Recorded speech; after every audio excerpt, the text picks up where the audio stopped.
Doctor గారు ఇప్పుడు common problem అమ్మాయిల్లో కావచ్చు పెద్దవాళ్ళలో కావచ్చు పీసీఓఎస్.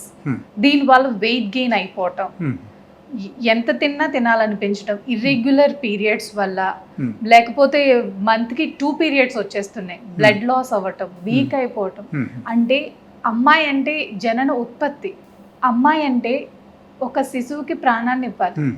అలాంటి అమ్మాయి ఇప్పుడు కనీసం పీరియడ్ కూడా రాని పరిస్థితిలో ఉన్నారు. వెయిట్ గెయిన్ అయిపోయి వాళ్ళ ఒళ్ళు వాళ్ళే మోసుకోలేక ఇబ్బందులు పడిపోతూ, ఏం తినాలో తెలియదు, ఎక్కడికి వెళ్ళాలో తెలియదు, ఏ డాక్టర్ని కన్సల్ట్ చేయాలో తెలియదు. ఇలాంటి వాళ్ళకి అసలు మీరు ఏం చెప్తారు doctor? I will tell you, ఈ టైప్ ప్రాబ్లమ్స్ ఉన్నప్పుడు this is purely 100% it is a lifestyle disorder అని చెప్పొచ్చు మనం. Okay, lifestyle in the sense suppose మీరు BMI సరిగా మెయింటైన్ చేయట్లేదు, that is one. Second thing, you are not sleeping in time, correct టైంకు పడుకొని correct టైంకు మీరు లేవట్లేదు, దట్ ఈస్ నెంబర్ 2. మీరు డైలీ బేసిస్లో మీకు ఫిజికల్ యాక్టివిటీస్ లేదు, మీ శరీరంకు కావాల్సిన ఫిజికల్ యాక్టివిటీస్ కూడా ఉండాలి, సపోజ్ అది లేదు. లేకపోతే if you are suffering with some sort of stress, otherwise you are using any sort of hormonal pills on daily basis, that is also one type of hormonal imbalance in the body, because you are not in the natural way. So because you are taking that pills, ఆ pills తీసుకోవడం వల్ల మన బాడీలో కూడా రకరకాల hormonal imbalance జరిగింది. So there are so many reasons, and దీనిలో ఇది అతి ముఖ్యమైన రీజన్ ఇది అని చెప్పాను. ఓకే, దీనిలో సపోజ్ ఇది అన్ని మీరు మార్చారు అండ్ న్యూట్రిషియస్ డయట్ తీసుకున్నారు, అండ్ బేసికలీ మనం చూస్తే అక్కడ ఏమవుతుందంటే లైక్ టైం టు టైం తినడం అండ్ టైం టు టైం మనం పడుకోవడం అండ్ సఫిషియెంట్గా వాటర్ తాగడం, ఓకే, అండ్ ఫిజికల్ యాక్టివిటీలు మనం డైలీ బేసిస్లో ఇన్వాల్వ్ అవ్వడం, ఈ మూడుకు మీరు ఇంపార్టెన్స్ ఇచ్చారంటే that means you are 100% naturally fit. మీకు ఎట్లాంటి ప్రాబ్లం అసలు రానే రాదు, అండ్ ఇన్ కేసు వచ్చిందంటే కూడా అది కూడా తగ్గడం స్టార్ట్ అవుతుంది అప్పటి నుంచి. Okay, so this is the basic point అక్కడ మనకు న్యాచురోపతి ప్రకారంగా చూస్తే. బట్ ఎక్కడ ఏమవుతుందంటే ఎక్కువ మందికి నేను అనదర్ ప్రాబ్లం ఇప్పుడు చూస్తున్నా ఏంటంటే ఇన్సులిన్ రెసిస్టెన్స్. ఈ ఇన్సులిన్ రెసిస్టెన్స్ వల్ల మన బాడీలో ఆటోమేటికలీ ఎక్స్ట్రా ఫ్యాట్ పెరగడం మొదలుపెడతాయి. ఓకే, ఈ ఇన్సులిన్ రెసిస్టెన్స్ మనకు అయిందా లేదా అని మనకు తెలుసుకోవాలంటే there is a small test and it is to be done in the empty stomach. మనకు యాక్చువల్గా ఒక చిన్న బ్లడ్ టెస్ట్ అది, so that is called fasting insulin. So ఈ ఫాస్టింగ్ ఇన్సులిన్ టెస్ట్ మనం చేస్తే మనకు క్లియర్ కట్ అక్కడ తెలుస్తుంది ఏంటంటే లైక్ మన బాడీ ఎలా రియాక్ట్ అవుతుంది, మనకు whether we are in to the insulin resistance or not. దానిలో మనం రేంజ్ చూడాల్సింది 6, actually 6.0. So in case if you are under 6, that means your body is okay and you will never face any problem in future అని మీరు అనుకోవాలి. Okay, ఈ చిన్న blood test మనకు చెప్తుంది అన్ని. Okay, so if your insulin level is higher then 6, then you should be very very careful. In future, in your future you may suffer with some sort of problems like diabetes, otherwise మీకు pancreas పాడవడం అవకాశం ఉంది, మీకు diabetes కూడా రావడం అవకాశం ఉంది, లేకపోతే మీకు ఎక్స్ట్రా ఫ్యాట్ ద్వారా ఒబేసిటీ డెవలప్ అవడం అవకాశం ఉంది, మీకు హార్ట్ ప్రాబ్లం రావడం అవకాశం ఉంది. So different types of problems, even including cancers. Cancer also is one of the reason of the this insulin resistance అని మనం చెప్పొచ్చు. సో ఇక్కడ ఎన్నో ప్రాబ్లమ్స్ ఉన్నప్పుడు మనం అట్లీస్ట్ మనం కేర్ తీసుకోవాలి. కేర్ తీసుకుంటే ఎవరికి తెలియట్లేదు. Yeah now that's what I'm telling in each and every social media about this thing. So they must be careful actually. And if you are going to lab, they are బాగా test చేసిన తర్వాత బాగా ఒక range ఇస్తున్నారు. They are giving the range which is not for the fasting insulin, they are giving the normal insulin range వాళ్ళు ఇచ్చేస్తున్నారు. అది చూసి మనం భయపడకూడదు. We should think of the only 6 ratio. If it is beyond the 6, then you should be alert from that.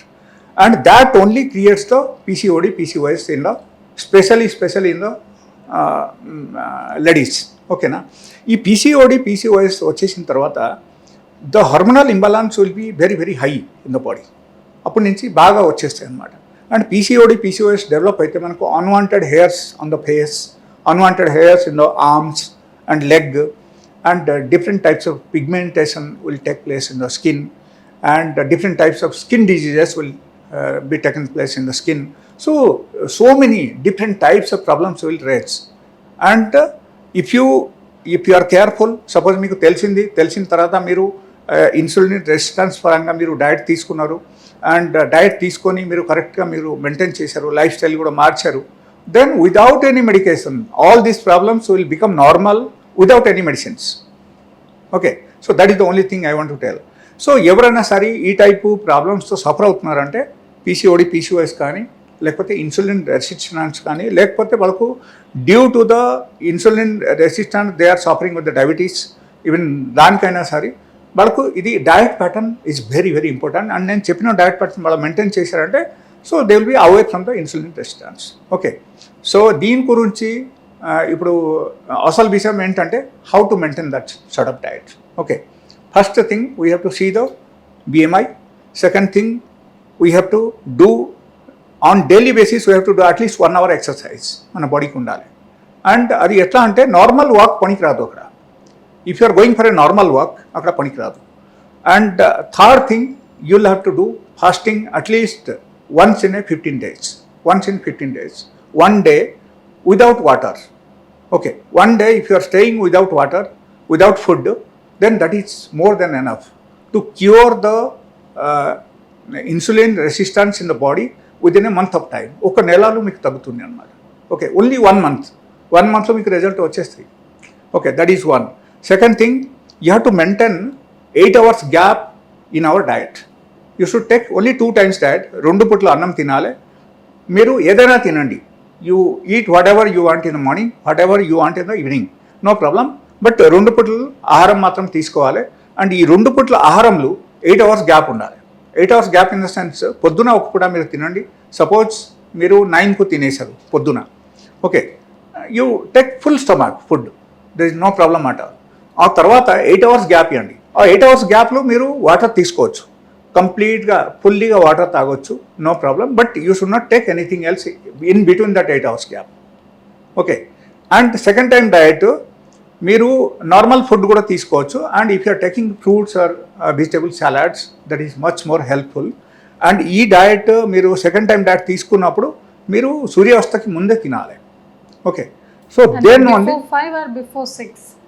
That you should check the timings as per the పేపర్లో మీరు చూస్తే తెలిసిపోతుంది. Okay. గూగుల్లో కూడా ఉంటుంది అనమాట. So you can search that. ఆ టైంకి ముందే మీరు తినేయాలి. ఓకే, లేకపోతే ఎగ్జాక్ట్లీ ఆ టైంకి తిన్నా సరే కూడా ఏం ఇబ్బంది ఏం లేదు. So before or correct in the time of సూర్యాస్తం ఆ టైంలో మనం తినాలి. ఈ 2 times డయట్కి మీరు వచ్చేసారంటే your body will become perfect within a month of time. ఒక నెలలో మీకు అన్ని విషయంలో మార్పు వచ్చేస్తాయి. If you have thyroid will come to the normal without any medicine within a month of time. If you are doing this kind of fastings, means, but as far as thyroid, higher level of thyroid is concerned, అప్పుడు ఏమవుతుందంటే మనం at least once in week చేయాలి fasting, అట్లా ఉండాలి. So 1 monthలో normal అవుతుంది. లేకపోతే once in 15 days చేస్తే it may take 2 months. That's all. And apart from that ఈ 2 times food that is very very important to normalize your insulin resistance in your body and to normalize your BMI. Okay, and if you have extra fat which is stored in the body, automatically it will become normalized. Okay, and if you are not getting proper sleep, you will get very good sleep in the night. And if suppose let us say you are suffering with the diabetes will become normal. If you are suffering with the hypertension, that also will become normal. See, so much of advantage only by changing a simple diet pattern for one particular thing. Only one point. కూడా normal అయిపోతాయా doctor? Periods will become normal. But periods ఎవరికైనా సరే abnormal ఉంటే నేను suggest చేస్తానంటే గోంగూర కషాయం తీసుకుంటే వాళ్ళకు డైలీ బేసిస్లో వాళ్ళ 5-6 ఆకు తీసుకొని 1 glass వాటర్లో బాయిల్ చేసి మార్నింగ్ పూట తాగితే వాళ్ళకు నార్మలైజ్ అవుతుంది. And as far as this అలా ఎన్ని డేస్ తాగాలి? సారీ, అలా గోంగూర కషాయం ఎన్ని డేస్ తాగాల్సి? Every month they have to take 15 days if they are having irregular period since very long time. Okay, so 15 days నెలకు తాగాలి. This is just matter of 3 minutes అంతే. ఓన్లీ 3 నిమిషం మనం బాయిల్ చేయాలి ఆ గోంగూర ఆకు 1 glass వాటర్లో బాయిల్ చేసి వాటర్ తాగాలి, ఆకులు పడేయాలి. Okay, so that is one. Second thing, as far as this PCOS is concerned, దానికి ఒక రెమెడీ చెప్తాను. ఆ రెమెడీ ఎవరైనా సరే ఫాలో అయ్యారంటే వాళ్ళకు within a month of time దాంట్లో డిఫరెన్స్ వచ్చేస్తాయి. PCOD will be cure without any surgery and without any medication, just if they are taking that. So that is nothing but that is called mulethi powder. It is available in any Ayurvedic store. Okay, so they can buy that, and just half teaspoon, okay, half teaspoon mulethi powder you have to mix with 1 cup of water, and you have to take it on daily basis, one time in the empty stomach. ఇది మాత్రం చేశారంటే that is more than enough to cure the PCOD in a month of time.